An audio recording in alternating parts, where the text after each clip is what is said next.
انگریزی میں ایک کہاوت ہے کہ آپ کسی کو کامیابی کا راستہ تو دکھا سکتے ہو مگر کامیاب نہیں کروا سکتے۔ سوشل میڈیا پر ایک تحریر پڑھنے کو ملی، کسی اللہ کے بندے نے لکھا ہے کہ مجھے ایک عظیم بزنس مین کا ایک انٹرویو دیکھنے کا اتفاق ہوا۔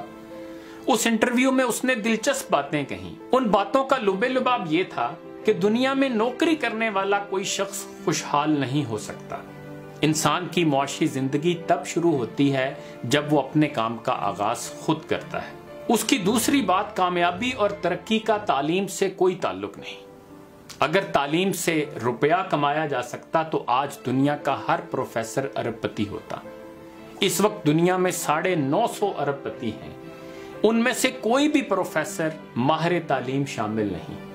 دنیا میں ہمیشہ درمیانے پڑھے لکھے لوگوں نے ترقی کی۔ یہ لوگ وقت کی قدر و قیمت سمجھتے ہیں اور یہ لوگ ڈگریاں حاصل کرنے کی بجائے طالب علمی کے دور میں ہی کاروبار شروع کر دیتے ہیں۔ کامیابی ان کو کالج یا یونیورسٹی کی بجائے کارخانے یا منڈی میں لے جاتی ہے۔ اس بزنس مین کا کہنا تھا کہ میں زندگی میں کبھی کالج نہیں گیا۔ میری کمپنی میں اس وقت اعلیٰ تعلیم یافتہ 30,000 مرد اور خواتین کام کرتے ہیں۔ یہ تعلیم یافتہ لوگ مجھ سے ویژن، عقل اور دماغ میں بہت بہتر ہیں، لیکن ان میں نوکری چھوڑنے کا حوصلہ نہیں۔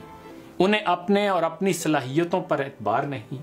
اگر کوئی شخص میرے لیے کام کر سکتا ہے تو وہ اپنے لیے بھی کر سکتا ہے، بس اس کے لیے ذرا سا حوصلہ چاہیے۔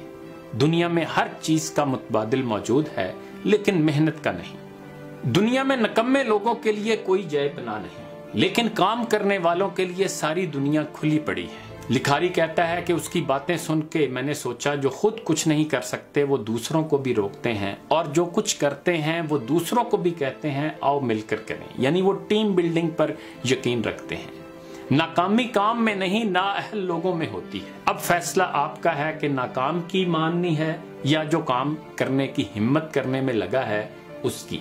کاش کاش کاش میں اس کی باتیں ان تمام پڑھے لکھے بے روزگار نوجوانوں تک پہنچا سکوں جو دن رات بے روزگاری کا رونا روتے ہیں۔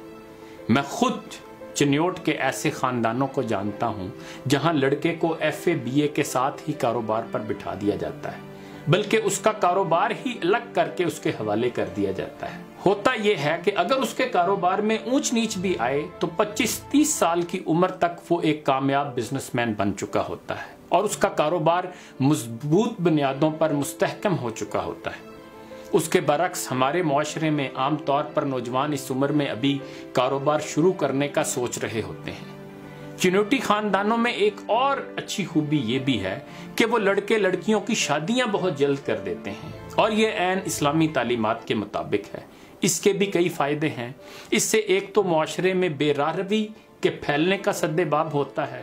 دوسری بات یہ کہ لڑکا لڑکی نہ صرف نوجوانی کی عمر کی جائز خواہشات سے نہ صرف خوب لطف اندوز ہوتے ہیں، بلکہ جو ہی وہ بڑھاپے کی عمر میں قدم رکھتے ہیں تو ان کی اپنی اولاد ان کا سہارا بننے کے لیے تیار ہو چکی ہوتی ہے۔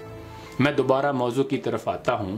ہارورڈ بزنس اسکول کے ایک پروفیسر نے کہا تھا کہ جس دن میرے اسٹوڈنٹ نے نوکری کی وہ میری زندگی کا آخری دن ہوگا۔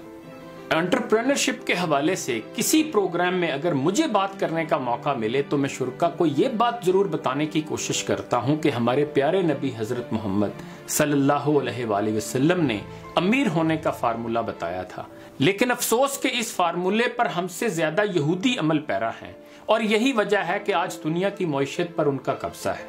اور وہ فارمولہ یہ ہے کہ تم تجارت کو لازم پکڑو، اس میں تمہاری روزی کے 9 حصے ہیں۔ اور آج ہمارے نوجوانوں کا حال یہ ہے کہ وہ کاروبار کا نہیں سوچتے، بس دن رات نوکری کرنے کے خواب دیکھتے ہیں۔ حالانکہ کسی بڑی ملٹی نیشنل کمپنی کا سب سے بڑا مینیجر لگنے سے بہتر ہے بندہ اپنے ٹھیلے کا CEO بن جائے۔ سابق وفاقی وزیر ڈاکٹر غلام حسین کہا کرتے ہیں کہ جس گھر سے جہالت چلی جاتی ہے وہاں سے غربت بھی چلی جاتی ہے۔ چینی کہاوت ہے کہ اگر تم کسی کی مدد کرنا چاہتے ہو تو اس کو مچھلی دینے کی بجائے اسے مچھلی پکڑنا سکھا دو۔ چینیوں کو یہ بات سمجھ آ گئی، کاش ہمیں بھی آ جائے، اور ہم اپنے ملک میں ڈگری زدہ لوگوں کی تعداد بڑھانے کی بجائے ہنرمند افراد پیدا کرنے کی کوشش کریں۔ دنیا کے اتنے بڑے ہیومن ریسورس کی اس طرح بے قدری مت ہونے دیجیے۔ ہماری یہ یوتھ بھی ہمارے لیے اتنی ہی اہم ہے جتنا ہمارا ایٹم بم۔ اقبال نے کہا تھا، قوم را سرمایہ اے صاحب نظر، نیست اس نقد و کماشو سے مضر، مال او فرزند ہائے تندرست، تر دماغو سخت کوشو چاکو چست، کہ قوم کا سرمایہ سونے چاندی کے ڈھیر نہیں بلکہ اس کے نوجوان ہوتے ہیں جو صحت مند، ذہین، محنتی اور چاکو چوبند ہوں۔ انہی گزارشات کے ساتھ اجازت چاہوں گا، اپنا خیال رکھیے گا، اللہ حافظ۔